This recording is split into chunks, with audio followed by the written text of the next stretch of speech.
So, let me check my task manager. I might just have to load up Gym Temple. Everything else before this has been a waste of time, possibly.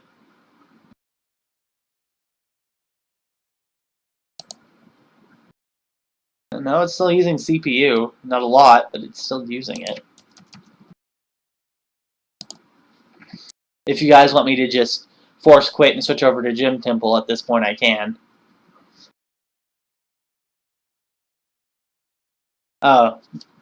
Stranglers are only tropical, so those are going to apply.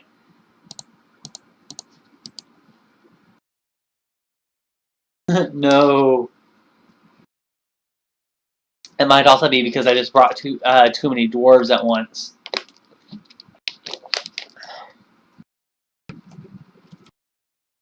Let me check.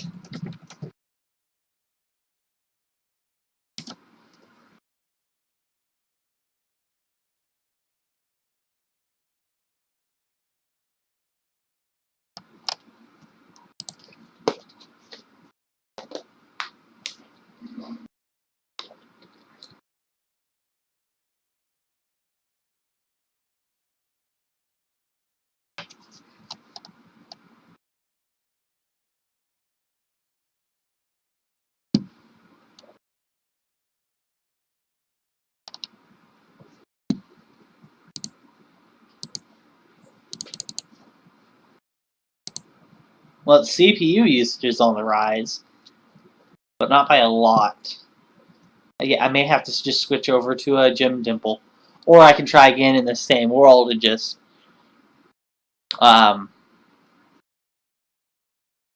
use less doors. See if that helps, or maybe less stuff. I don't know.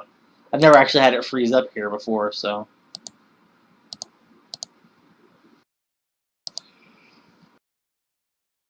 Those are Nightwings are only evil deserts. Ice wolves are evil tundras and glaciers. I think we're close enough that they could wander in. Almost identical, save for coloration and being a fair amount bigger. They possess a pet value of 50, but do not possess the necessary tokens to be trainable. Okay, so ice wolves aren't going to be that big of a deal if they show up.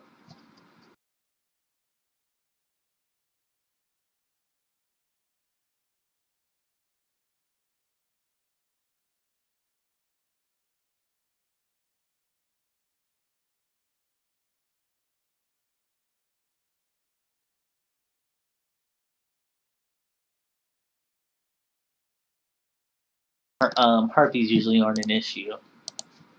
Grimeling, Falblin, Dark Gnome. Evil Wetlands, we're not in one of those. Evil Lined Forest, Shrubland can sometimes be considered forest.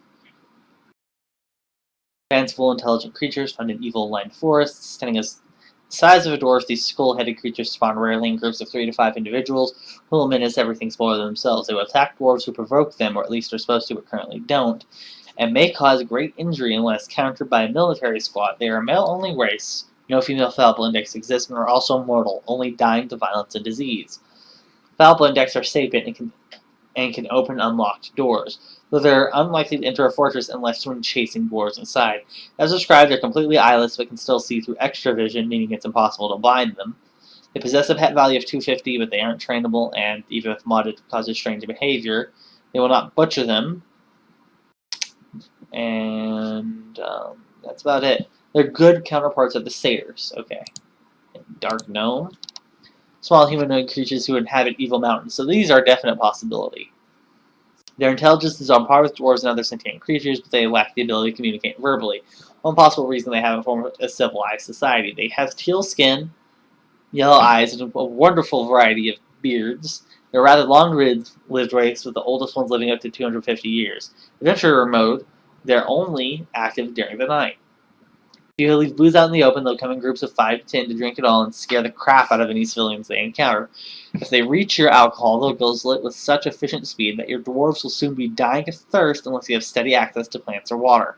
They're even capable of stealing alcohol directly from your dwarves. If, say, an axe dwarf is busy fighting a goblin child snatcher, Dark Gnome will walk right up and drink their personal supply of booze if they have one. They've even been seen swarming caravans, chugging booze between getting hacked to bits by the caravan guards. Despite their apparent malice, dark gnomes are not particularly violent and will run in terror when chased. They're able to equip weapons and armor that are probably sized for them, but this is rarely seen. Any dwarf or dog can easily hurt them. Be wary of fighting on mountainsides where a dwarf may charge the gnome, miss, and fall a very long distance. Gnome blight is extremely toxic to dark gnomes, causing necrosis if somehow applied to them. Their good counterparts are the mountain gnomes, who I've actually never seen a mountain gnome. If this keeps going for 4 more minutes, I'm going to force quit and try one more time in this world. And if that one doesn't load, I don't know. I'm not going to use near as ridiculous an embark this time.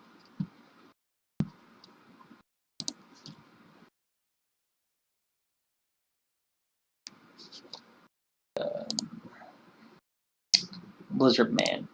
Big dog. Found in evil tundras and glaciers. They might wander in. They spawn one at a time, weighing more than a troll. Blizzard men are very dangerous. They're not made of ice, instead of normal flesh.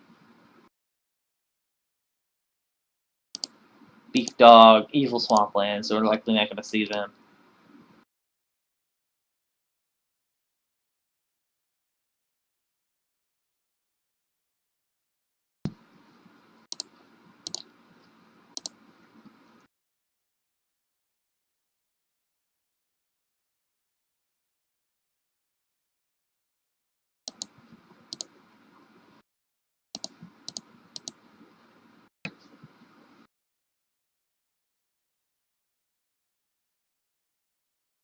I can look up to see what that is, because it might still work. Because I want this embark place. The way to do it, it's made from cobalt bulbs and prepared by a herbalist at a still using extract from plant. As a poison, gnome blight causes necrosis to both types of gnomes, and it's worth about 100 each, and you get 5 from each cobalt bulb, so you get 500 per unit, per bulb, excuse me. You build a gnome cage using a garbage dump activity zone. Place one or more barrels of gnome blight on top of the cage. Forbid all the gnome blight, but not the barrels themselves. Wait until the caravan arrives. Order the gnome blight barrels to be taken to the depot. Since the gnome blight itself is forbidden, it will be dumped onto the floor. Seal the room and pull the lever. Watch the gnomes walk around in a pool of gnome blight and slowly dissolve. So I could pull that. Alright, I'm going to do the force quit now. Apparently we have 5 people with us. Welcome, everybody. Unless it's lying to me. So we'll just tell DF hack to die. Alright. And we'll quit. Alright, so Dwarf Therapist is still open. And yep, decided to lose its connection now. You can't see it at the moment. So I'm reloading.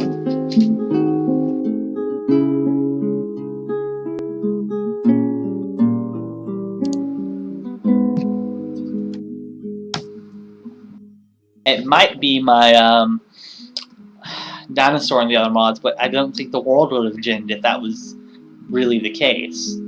So we just gotta sit through this again. Thankfully this doesn't take too long.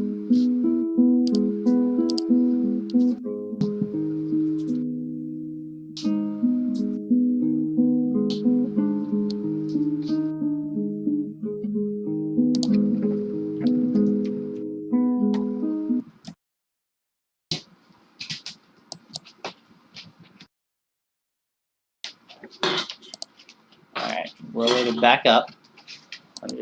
I'm looking at a density token real quick.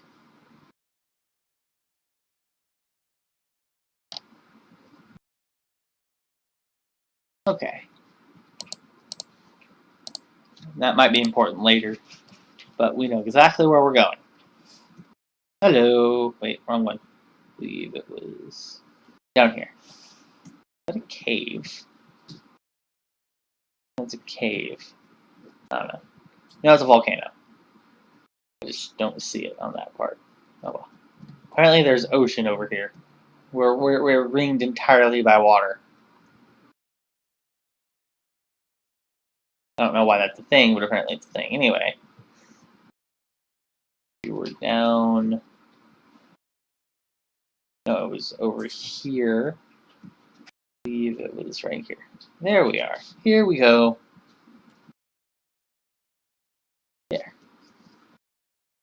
Not the way I had it before. I don't know. It's close enough. We'll try to embark again.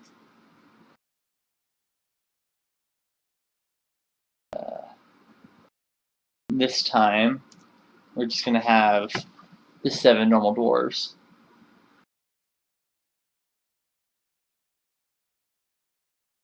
No, not on every side of the embark. Ocean surrounds the entire map, on just outside the mountains for some reason.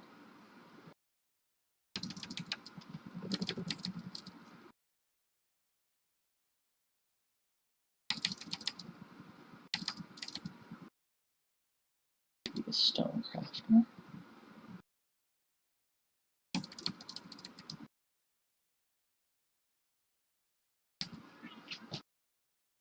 Gem cutter, gem setter, and where's the mechanic? It's for some reason way down here, if I remember correctly. Or am I wrong? Probably wrong. There it is. I don't know why mechanic is hidden after papermaker bookbinder, but it is. Usually our woodcutter and carpenter. I don't know how useful you're going to be, so you're only getting 2 in each of those. A little bit of where is it? Woodcrafter and bowyer up here. Yes, it is. And then you'll get just grower and herbalist. You won't be very good at it, but you'll be another one. I skipped a dwarf, and you're still just seeing the DF hack. I don't know why that's a thing.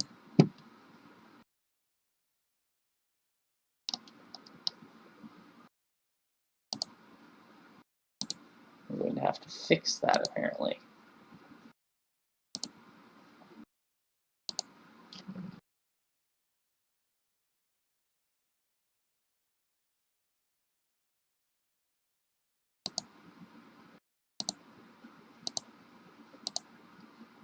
Alright, so let's do another screen capture.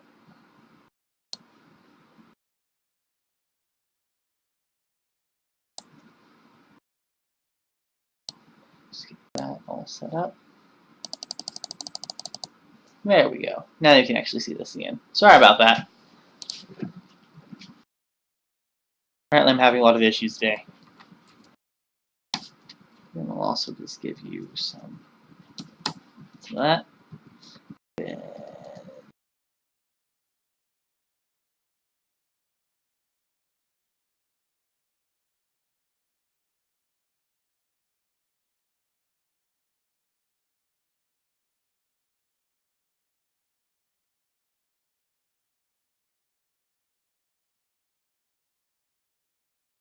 Alright, so we're about to find out what kind of area we got.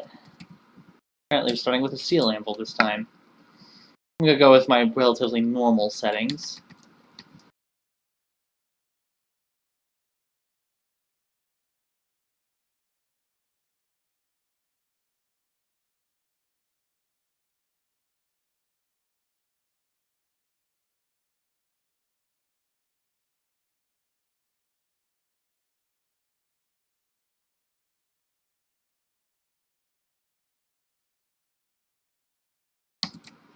Very similar to what I did last time, but last time it was more overblown.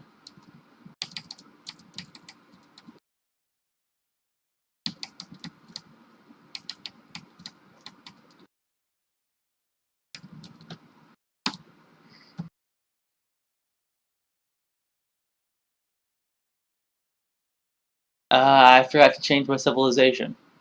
So we only have access to the quarry bush leaves, so I don't know what the default civilization was set to, but let's hope it wasn't one of the really, really tiny ones. Last thing I'm looking for that I usually add to the barrels. I think it's one of the really tiny ones. That or they haven't expanded outside of the fortress at all. So let us just...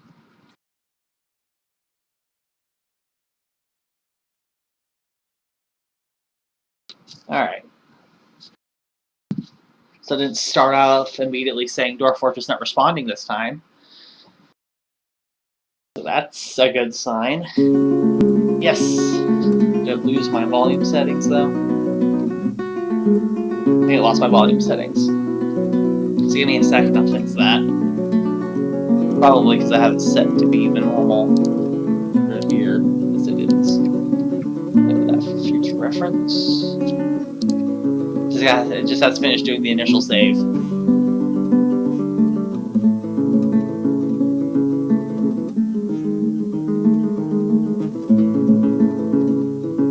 Which can take a little while, but well, right off the bat, I don't see blood everywhere, because sometimes the screen loads up and there's already blood all over the ground. So we might not have a blood rain, which is both good and bad. The blood rains are disgusting, but they mean that certain other things don't come and get you. Music and sound. I want it to be at 64. There we go. Okay, so let's just see what all. Nothing's in the area.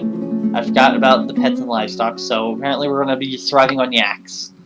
Is there any water at all? Okay, well, we got the volcano right here. And we're already one level above the magma. Apparently it's surrounded by a bunch of the ore on all sides. Oh, no, that's the obsidian. Mountain goes really high up, so very nice for burrowing into.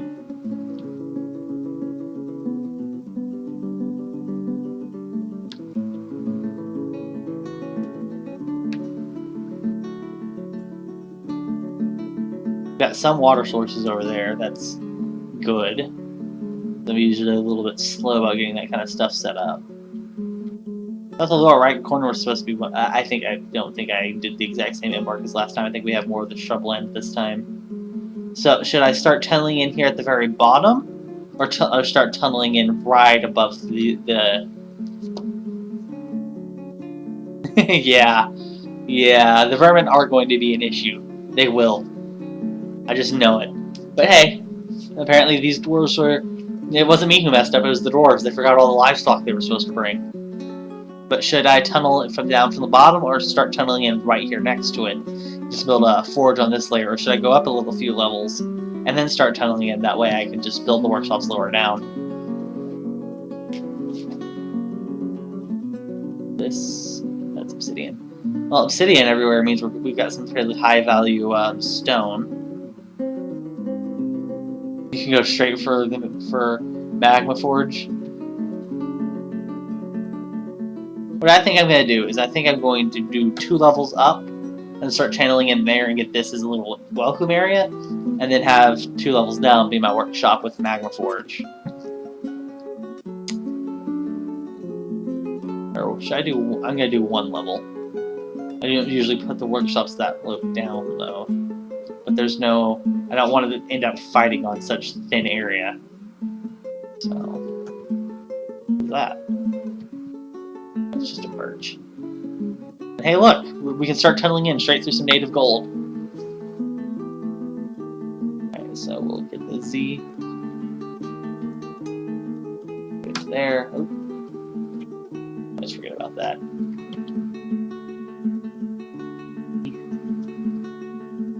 4 wide there. 5, 1, 2, 3, 4, 5. Start tunneling in straight through this gold. Go 2 in. We'll build a little meeting area. Because with this setup, I'm gonna probably build walls out and get a nice little interest going. You are a generous world. Yeah, sure. Apparently cats are extinct in this civilization, so I don't know what you did, but you did something. I'm gonna blame you. Let's see if any of these are relatively good trees, because I like to gather fruit area. Apple, cherry, apple, maple.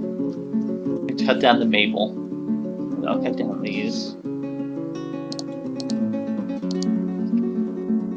It's going to be a little dangerous to have anybody out in the open during until we find out what symptoms we have in this area. But I'm gonna do it.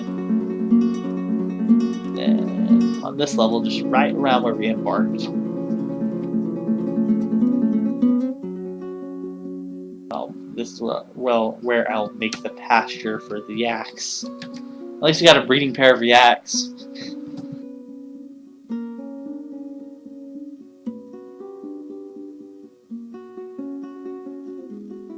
Undead. That's going to be bad.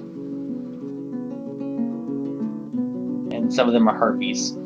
I don't think we're going to survive here very long, guys, if we're starting with undead flying onto the map. Moving as fast as I can. If this, it's raining what? Filthy muck.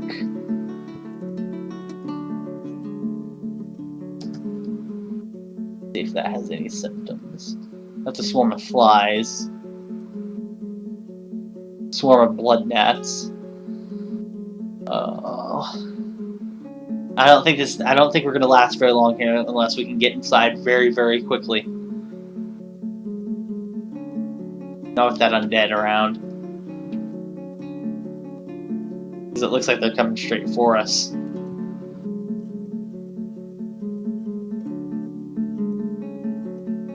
It doesn't look like an instant death monk, so I'll give it that.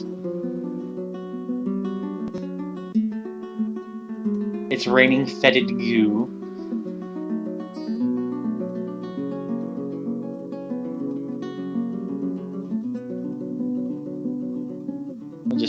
While we wait, we'll just follow the skunk corpse.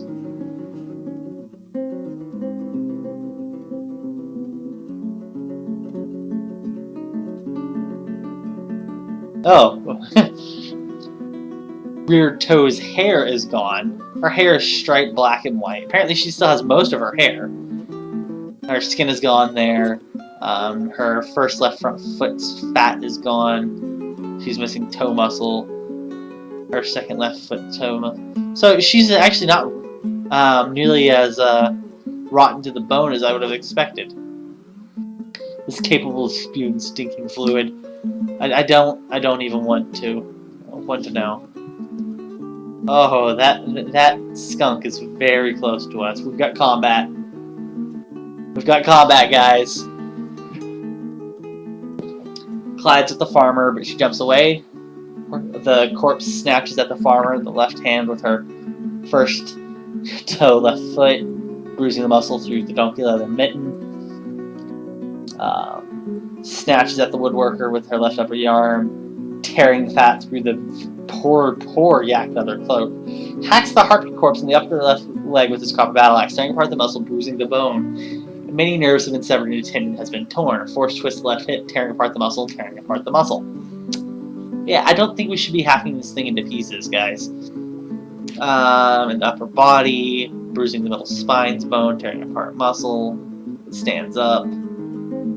More muscle, more bruising the bone, sensory nerve, more damage to the right hip. In the lower body, tearing the muscle. Punches the harpy corpse in the lower body, bruising the stomach.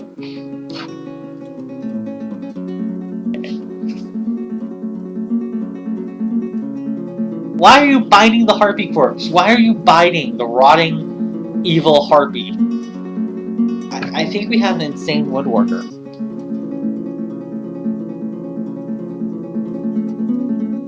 Let's start doing this one tick at a time.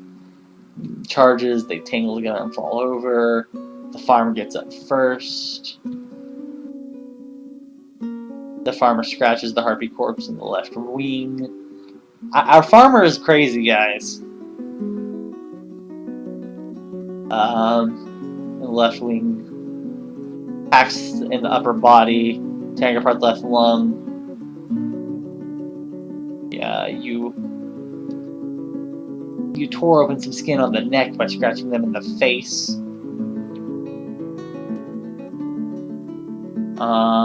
Punches the harpy corpse in the lower right leg with her left hand, bruising the muscle. How fragile we are, be gone, fear.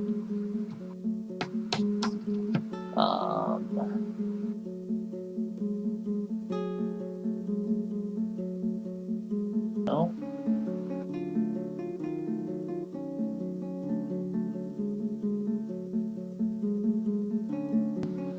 Get the axe back. You hit it in the head, but you didn't kill it. Tearing apart the muscle, bruising the bone. Many nerves have been severed. A ligament has been torn. A tendon has been torn. The force twists the right knee, tearing apart the muscle. You bruise somebody's kidney now.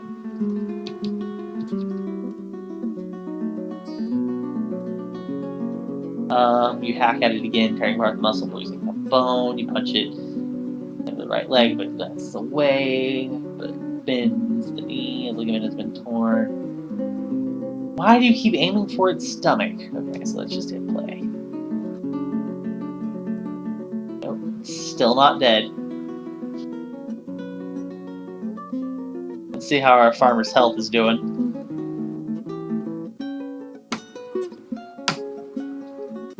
Let's see. She's horrified after being attacked by the dead, terrified while in conflict. Doesn't look like she's hurt, though. No, wait. I missed it. She's just bruised.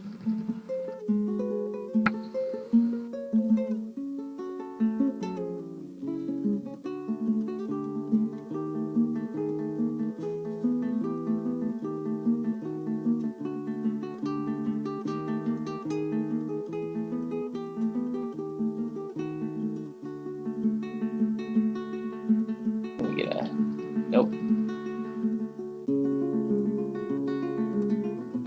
Okay.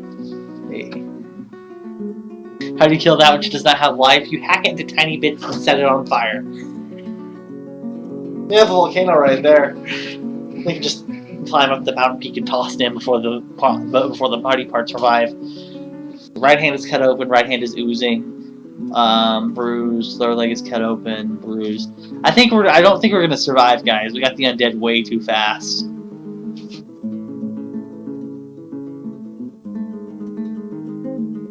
Oh, yeah, we lost a farmer.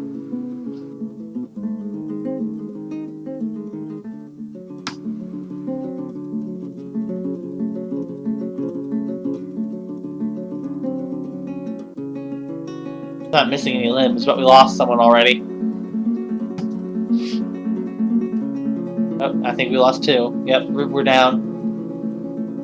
I think it's finding another farmer.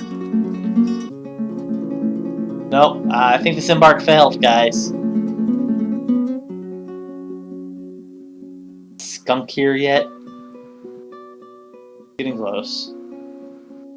On its way. It's a little slow.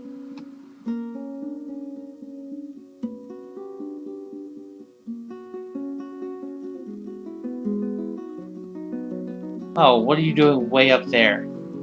Please don't dodge into the volcano.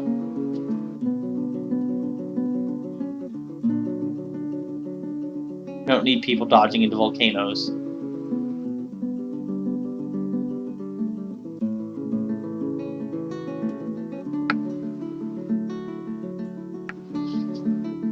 I think I may declare this a failed embark at this point.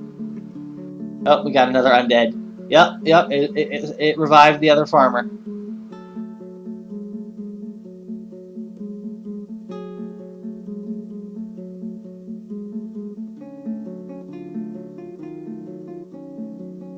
The miners are still alive.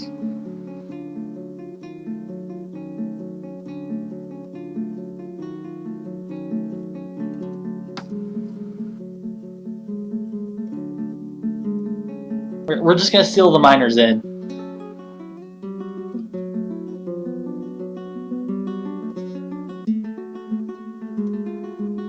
And then we're going to abandon.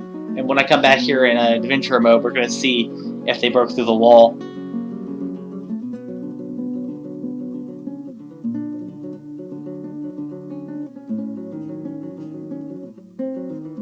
No!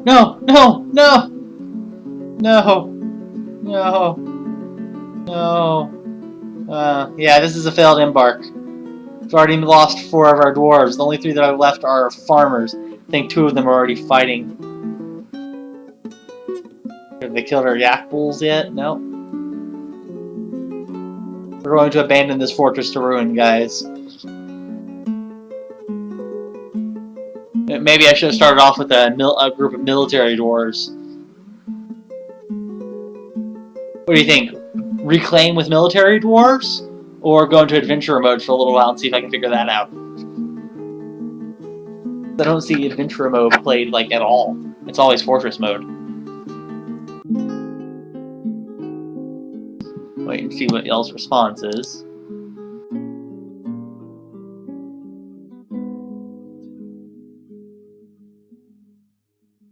We're up to 6 viewers now. Welcome, everybody. It's nice to have you all here. Oh. Oh, Alope, hello. I wasn't expecting you here. I don't know why, I just wasn't.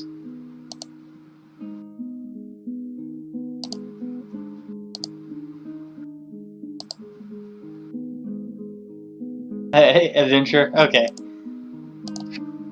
I don't know if I said your name right, Alope. That's how I pronounce it in my head. Alope is someone I know from a different Discord than the Dwarf Fortress Discord. He's from a Freedom City game I play in, which is Mutants and Masterminds 2nd edition. Let me see if I recognize any of the other names while that loads up. Off the top of my head, other than obviously Shepard here, who was here yesterday, no.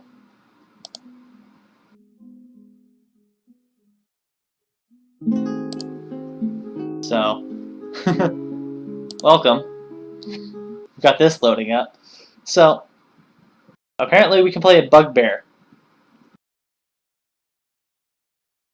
Alright, so I'm gonna let this be a we're gonna go demo, we're gonna go hero. Nice middle ground. So do we want to be a bugbear, a dwarf, an elf, a goblin, a human, an orc, or an intelligent wilderness creature, which means we're gonna play one of the animal men. What do you think?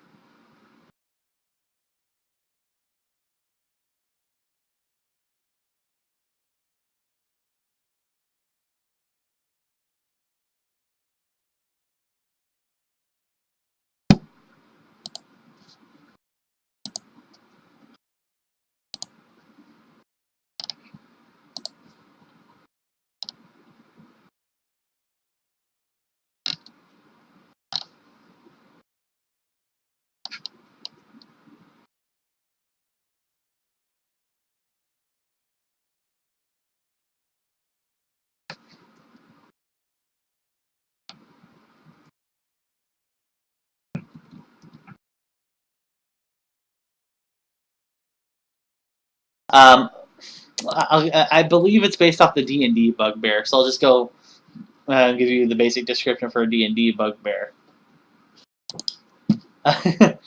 It's from one of the mods. Bugbears are massive thing. They're a type of goblinoid, and they're much bigger than normal goblins. Like they're nearly the size of ogres. I don't know about in the mod, but in D&D they are.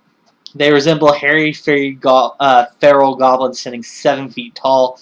They take their name from their noses and claws, which resemble those of bears.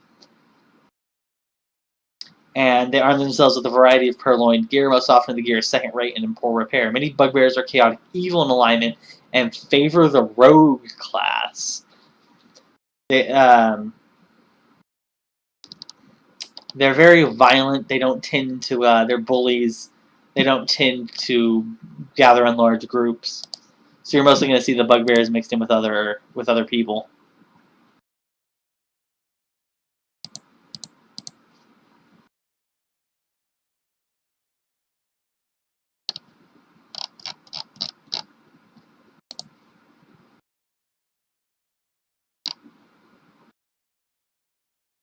If I don't get a decision soon, I think I might try one of the, I think I'm just going to start with a dwarf.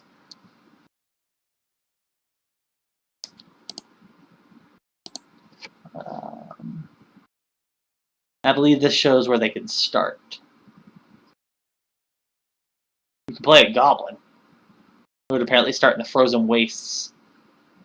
So let's go with a dwarf. I'm going to open up the adventure quick start guide.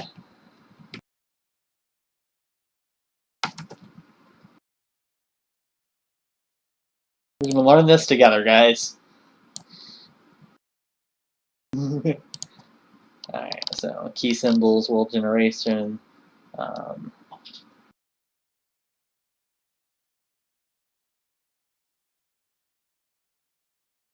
Let's see. Starting attributes.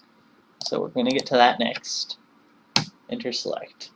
It can be from down here, from over here, from over here, from which one? Let's go with this one. Because if we manage to start off in that far north, we can start heading northeast to find where our fortress failed. Alright, so we have 35 points here and 95 points for skills. So what kind do we want to be? A swords dwarf, a mace dwarf, an axe dwarf, a hammer dwarf, a pike dwarf, bow dwarf, or spear dwarf? Because you can use weapons dwarves don't normally use in adventure mode. So the primary physical attributes are strength, agility, toughness, endurance, and recuperation.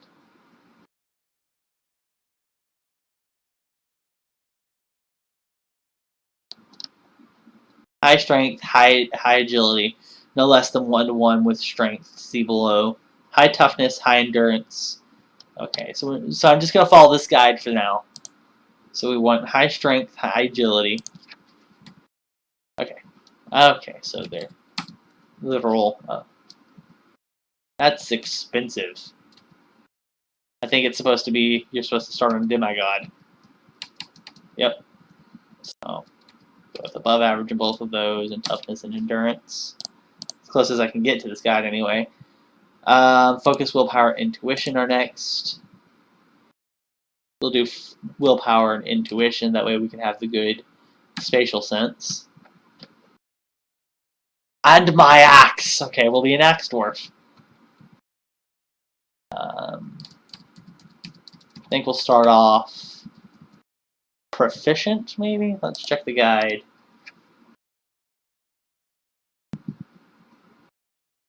All skills can be developed from even no skill with a few exceptions such as reading. So we're going to make sure our reading, which I don't know where that is going to be at least novice. Might as well get... And so we're educated enough to read. And we're going to be an axe dwarf. We want to get all of our defensive skills up. So things like dodger and shield user and armor user. So those are down here. Running out of points. These points go by fast. Observer is a defensive skill. Alright, we want fighter, observer, swimmer. The shield users, dodger, wrestler, reader, and then fighter. Okay. So let's go with from the top down. Let's find out the fighter. There it is. We're going to put at least 1 point to everything before we start raising stuff. I think it said wrestler as well, didn't it? It did. Observer, swimmer. I want swimming, which I believe leaves us with no points unless... Yeah. Alright, so we're done here, apparently.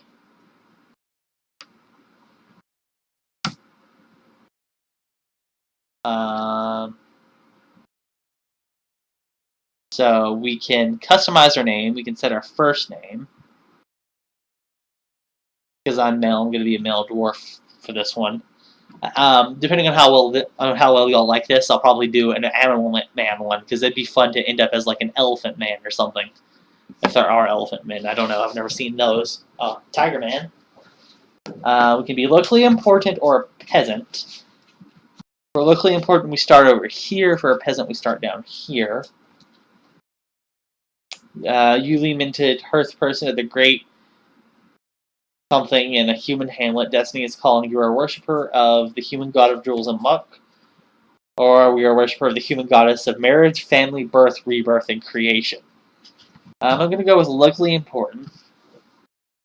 My first name shall be not admitted. No, it will be Lord Hamster. I don't think you can do adventure mode as a dragon at base, but you can probably mod it. I think let me check adventure mode in general.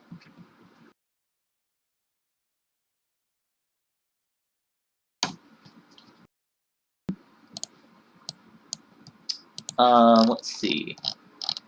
The available races, any race with the Adventure tier token is playable in Adventure mode. In an unmodded game, this means dwarves, elves, and humans plus extras. You can also be kobolds on occasion. Humans always originate from one of the villages. They begin with bronze, copper, or iron weapons. They can use any of the items sold by shopkeepers. Human outsiders that are humans that aren't from this world. They appear in the wilderness, are strangers to all. Dwarves have the advantage of being able to go into a martial trance when fighting multiple foes at once. This gives them many combat bonuses, which aids their survival greatly. They're the only race which can start with steel weapons, but they wear small size clothing like goblins and elves, which means they're unable to wear human clothing and armor found in human shops. Goblin armor fits them, making dark fortresses, if your computer can handle them, and bandits a viable source of armor. And unlike Fortress mode, I do know this about Adventure mode. It's completely turn-based. Think of it as it's the Dwarf Fortress version of Rogue. It's the old style ASCII Rogue-like games. So every action makes the world move, but it only moves when you put in input, unlike Fortress mode where you can just hit play and let them go. I don't know why my mouse is flickering in and out the way it is. Elves start with weak wooden weapons, and are more limited list of weapon skills during character creation. They've got higher natural speed, they have at peace with nature, which makes all wildlife passive towards them. They have better sense of smell compared to other race with a high, which means they can smell smells over much larger distances. Intelligent wilderness creatures can be played not only in varying conditions as above, but as part of another parent of civilizations such as elves, humans, and dwarves. They come in various sizes, shapes, and abilities. And as such, our short description cannot be given. However, they will not start with armor or be able to wear armor sized for the more common races, making Doctrine Shield user more important as defensive skills. Goblins can only be played if goblin populations have been absorbed into dwarven, human, or elven civilizations during world generation. They possess the same body proportions of dwarves and elves and can wear whatever weapons and armor those civilizations can. Same thing with kobolds. If no civilization for a given race exists in a world, you can only play as an outsider. Okay. So you could add the token to the dragon. I just don't know how well it would work. There's probably a thread on the forum somewhere if you want to go looking for it. I need to... Oh, we're up to 10 viewers. Welcome, everybody. Welcome to Crash Course Adventure Mode, which I have never done before. And we are going to be Lord Hamster by name. And if we random... Okay, we're going to get a random last name that I like. Life Tooth. No.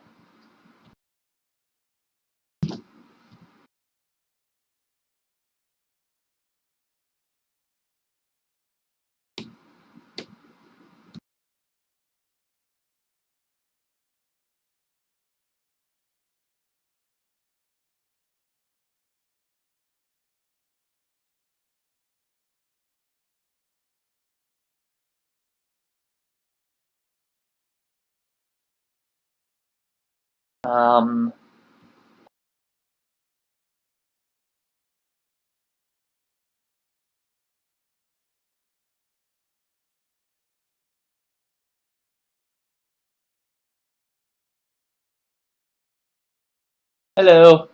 Sorry, I'm distracted by just... Sure, let's go with Gorbisel. And then we'll reset the first name and be Lord Hamster again. Can I space that? I can.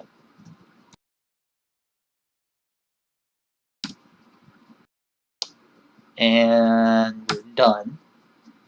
We can customize our appearance a little bit by randomization. Dry, wavy hair is extremely long. He's tall, somewhat broad nose. He has a narrow chin. His eyebrows are quite dense. His heliotrope eyes have slightly thin irises. His brown skin is wrinkled. His hair is raw umber with a touch of gray.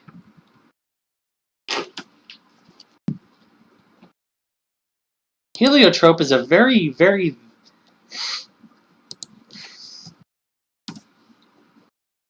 vivid, like, purple. He's got purple eyes. We have a purple-eyed dwarf here, people. So, okay. You know, just because of the purple eyes. Uh-oh. We scroll with this. What? I don't... I don't know what's going on. Then unlock off.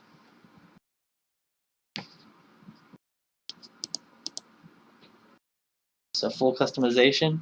There we go. We can back out. We can randomize.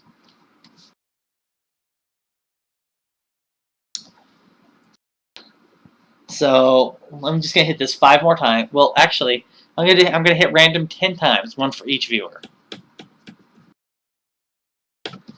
And this is sees perseverance in the face of adversity as bullheaded and foolish. Doesn't care very much about decorum and doesn't really value independence one way or another. He cracks easily under pressure. He is stingy with nope. He personally values peace over war. No, we want a violent, bloodthirsty dwarf. He's disgusted by the idea of loyalty, sees the whole pursuits of art as silly, holds shrewd and crafty individuals in the lowest esteem, finds those that deny their impulses somewhat stiff. I'm liking this guy already. He tends to consider what others think of him. He is quick to form negative views about things. He prefers that everyone live as harmoniously as possible. He's often cheerful. He likes to brawl. He tends to share his own experiences and thoughts with others. He doesn't handle stress well. Respects those observed, blah, blah, blah. So that's just a lot of basic dwarf stuff at the bottom. We have a moderate need to socialize. We have a... Actually, you know what? We're going to go into full customization for this. We do this.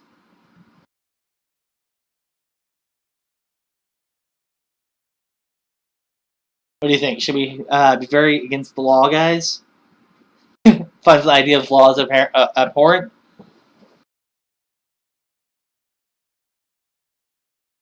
Or should we be a violent, like, almost like paladin sort who really, really believes in laws? Let's see what that set says. He's an absolute believer in the rule of law.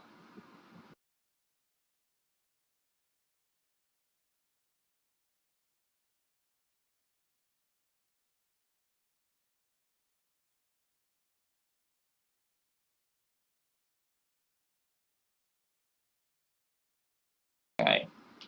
So we'll just set that to just slightly disgusted by loyalty. I think that's where it was to begin with.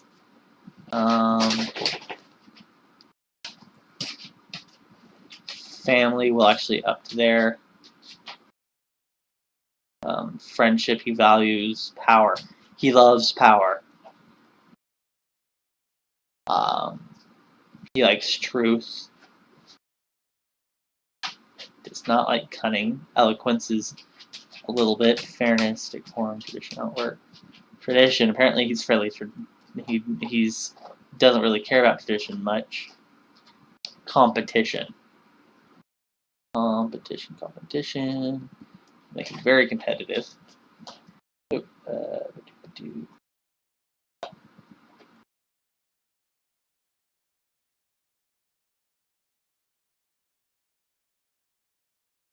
Knowledge. He's gonna like knowledge.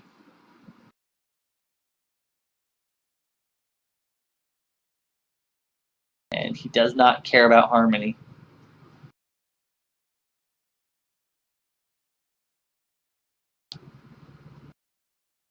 And change dream / goal if possible. He dreams of ruling the world, guys. He has a strong need to learn something.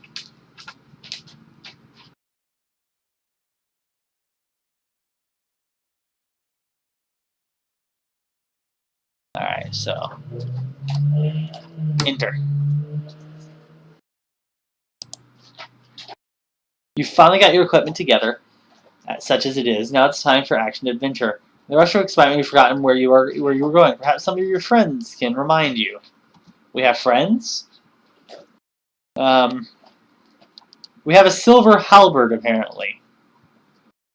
You have nothing left to wear. Down here. We're wearing a sheep wool dress. Alright, here's what we've got. We've got a silver halberd, which does not sound like a very effective weapon. We've got a copper shield, knaf loincloth, moose leather trousers, a sheep wool dress, linen robe, great ram leather cap, All this is fairly normal. Impala, an Impala leather water skin, a sheep wool backpack. We've got some prepared common skate heart, and a large copper dagger. So should we keep our halberd equipped or equip the dagger, guys? And for those of you who are wondering, I've got a schedule down below. I plan on streaming Mondays, Wednesdays, and Fridays, occasionally Tuesdays, Thursdays, and weekends. I cannot guarantee any of those extra dates, but Mondays, Wednesdays, and Fridays I should usually be able to stream. Won't always be Dwarf Fortress. Dwarf Fortress is probably going to be a Friday thing, but that's what it is. So let's go back to the guide and see what it says to do. Starting skills, we already went through that.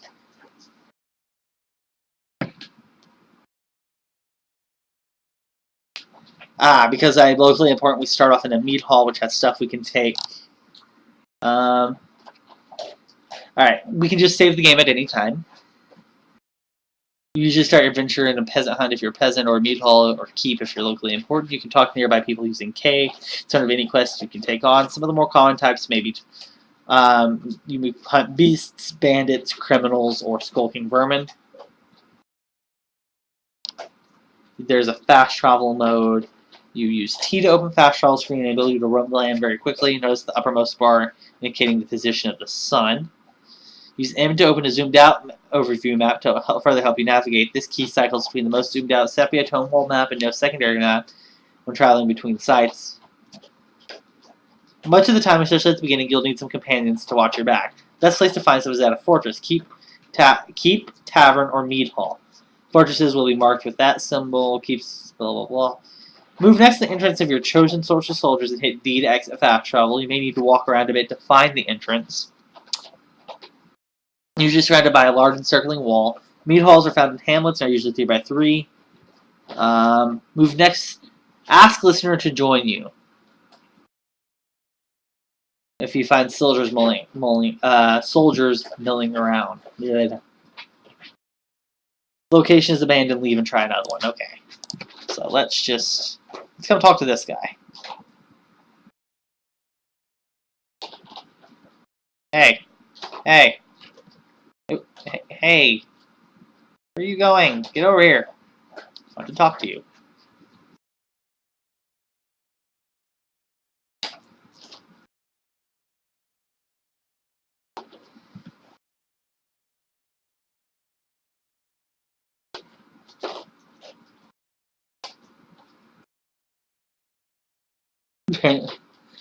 Okay. So there's a chat log down over here. If you can't, can you see my mouse?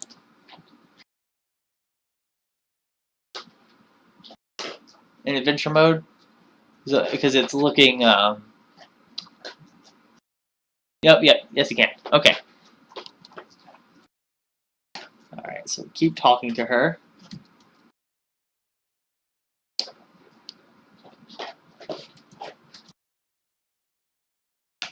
We'll ask her how she's feeling. She needs some more excitement in her life.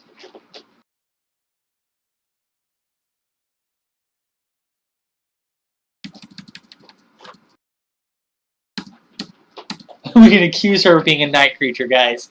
We can just open up the game accusing her of being a werebeast or a vampire. Should I do it?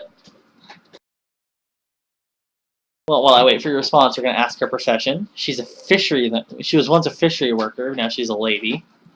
About her family. She has a niece, and that niece married him like 68 years. Not yet. I think it's 68 years ago, guys. She's old, apparently. Let's ask her about... We can spread rumors.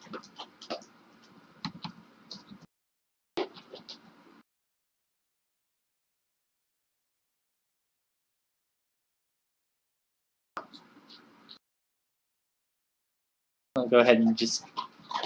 It was inevitable. Well, you guys don't seem to have any major comments about it so far, so I'm just going to keep going for the time being.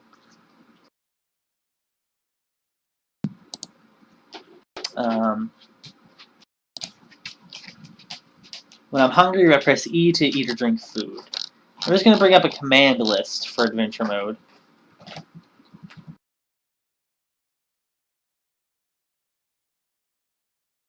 Because unlike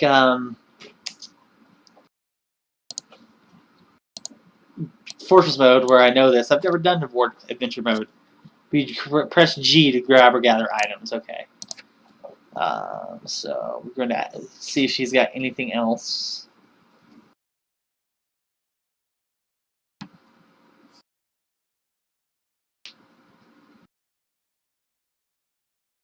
Change the subject. You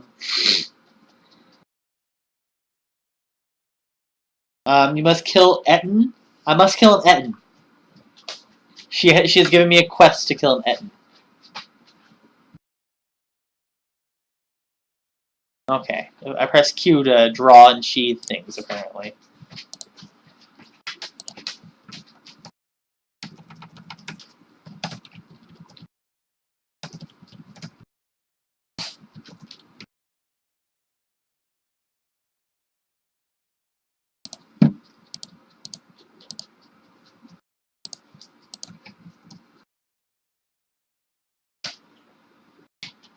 Alright, sorry about that. I got a message in Discord.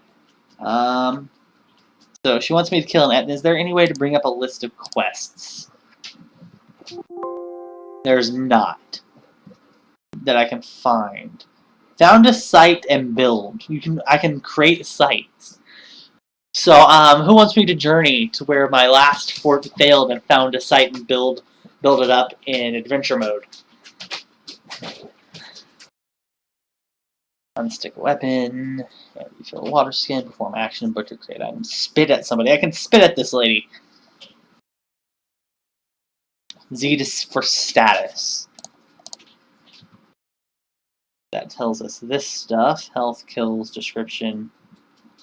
I can customize their nickname. S to view attributes.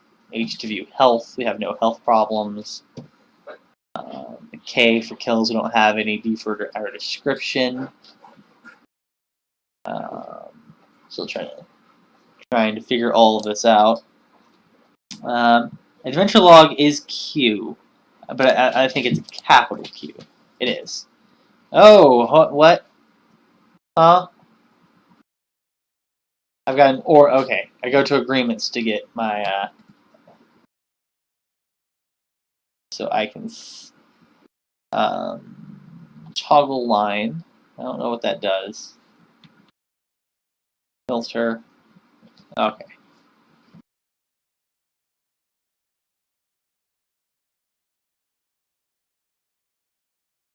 Is this telling me where to go for it or where this person is?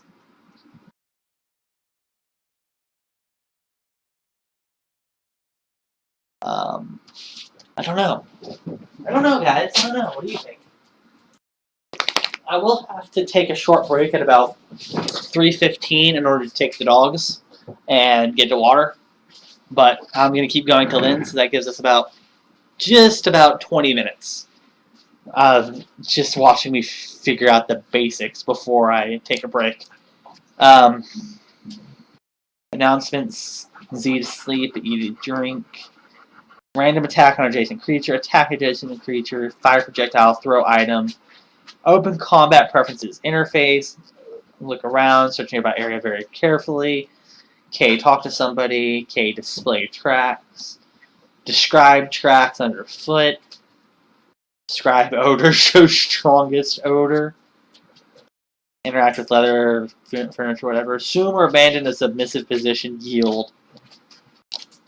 Date, temperature, weather, and time of day. So we can see that. We can see that. We aren't picking up any odors in particular, so let's ask her one last thing.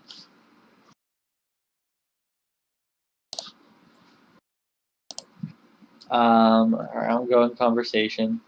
I can claim this site for myself. I bet that that's going to cause issues.